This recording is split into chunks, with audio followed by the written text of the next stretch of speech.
Welcome back to the letters that John wrote. We're in the second chapter of the first letter. In our last session, we learned about some things that John was saying to the church he was writing to that we might take a little differently today in our culture than he meant it in theirs.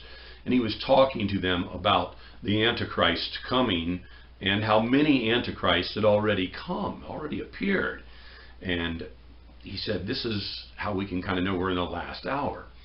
And what he's kind of saying there is that they're expecting a new regime. They're expecting a turnover. They're expecting a transition in power and for the good, in righteousness. They're not looking for the end of the world. We read this and we think Antichrist, beast, false prophet, end of the world.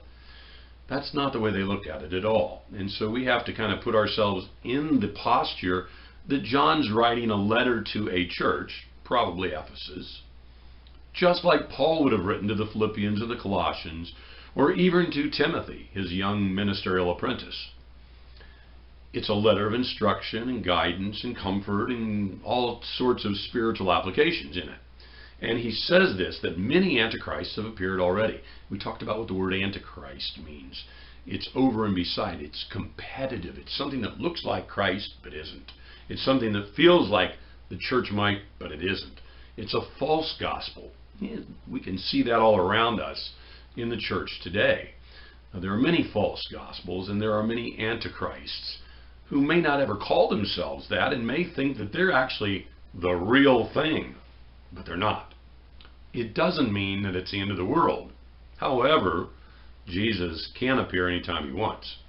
John says, here's how we kind of know who they are. He says in verse 19, they went out from us, but they were not really of us. For if they had been of us, made of the same thing we're made of spiritually through Christ Jesus and salvation, redemption and forgiveness of sins, they would have remained with us. In other words, the stuff that's alike is going to stick together.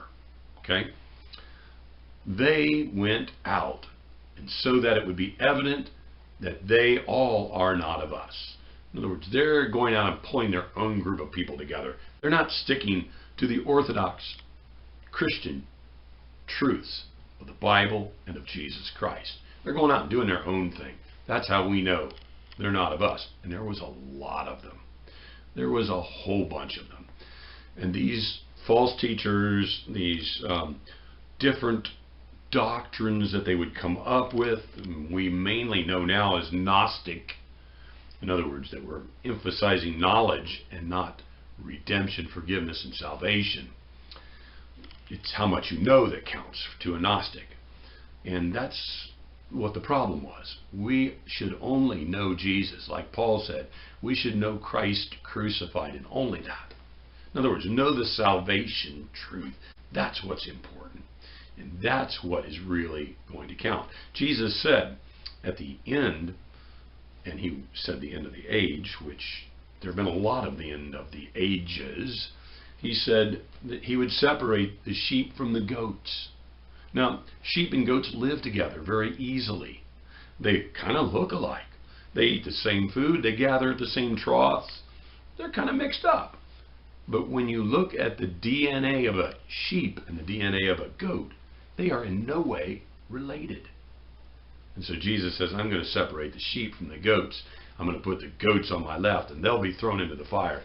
And the sheep, mine, will be on my right. And they'll be here with me. And they'll be mine.